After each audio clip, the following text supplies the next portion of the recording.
Excuse me. So the ancient Druids.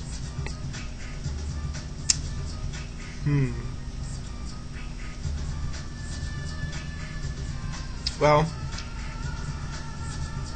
they formed councils of Celtic government and guilds of science.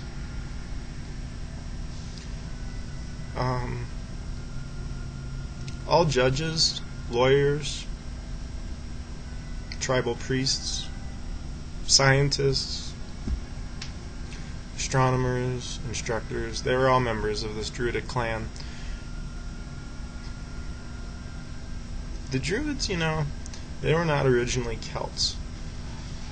It would seem that there was an older tradition of dragon kings and dragon priest kings that we see evidence of spreading through the Latin culture along the Danube River from Egypt and Samaria. And the Druids emerged in Britain maybe 4,000 years ago.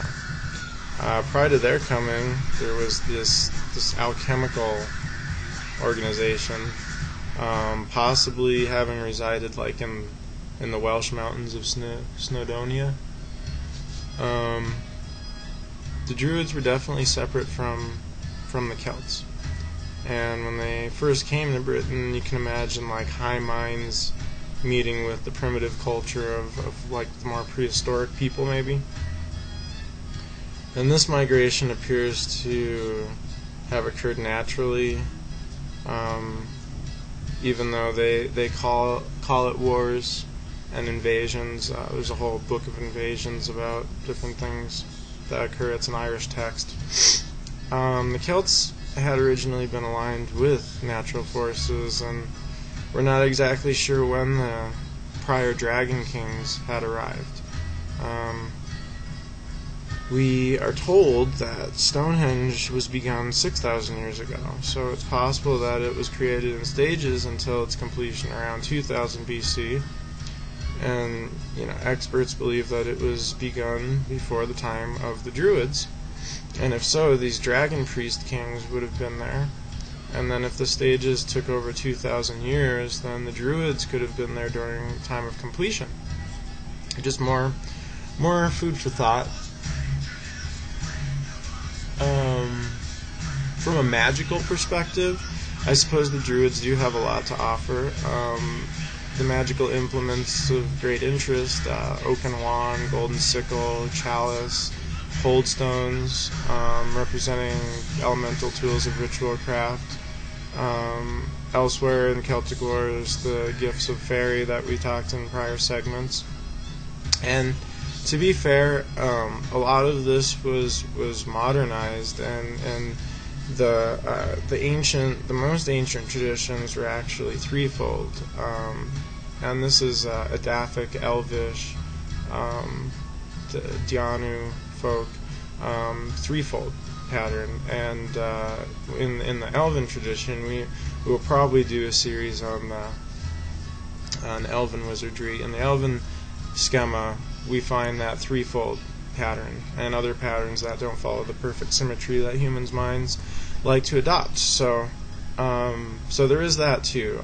Somebody sent a comment about there being three elements. So there is another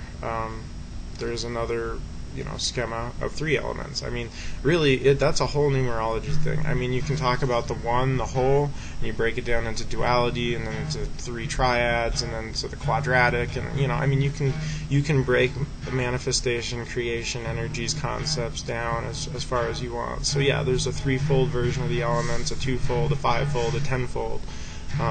So yeah. The Druids in the Celtic culture, they were very interested in nature. Trees became a very significant symbol of the Druids. In becoming a guardian of nature, Druids learned to communicate with trees, perform tree magic, merging of tree energy into workings, An alphabet known as the Agam is used in advanced lessons of the Ovate or the Ovith to literally read nature. And we'll get into all that here when we get into that. That's the second level of Druidic tradition, traditionally. The Druids and the Celtic culture became hated by a fierce enemy too. The Romans, Christians, Catholics, Orthodoxes targeted such sites such as Avalon, now Glastonbury's Tor, and Gaul, which is now France. The Romans spent half a millennium trying to obliterate the Druids, and another half practically destroying what they had created and then leaving it in the fall. Groves were cut down, structures were destroyed, priestesses were raped, the Druids were slaughtered. St. Patrick added the final touches, really, when he drove the quote-unquote snakes out of Ireland, which was the last Druidic haven, and then the Druidic tradition was then driven underground.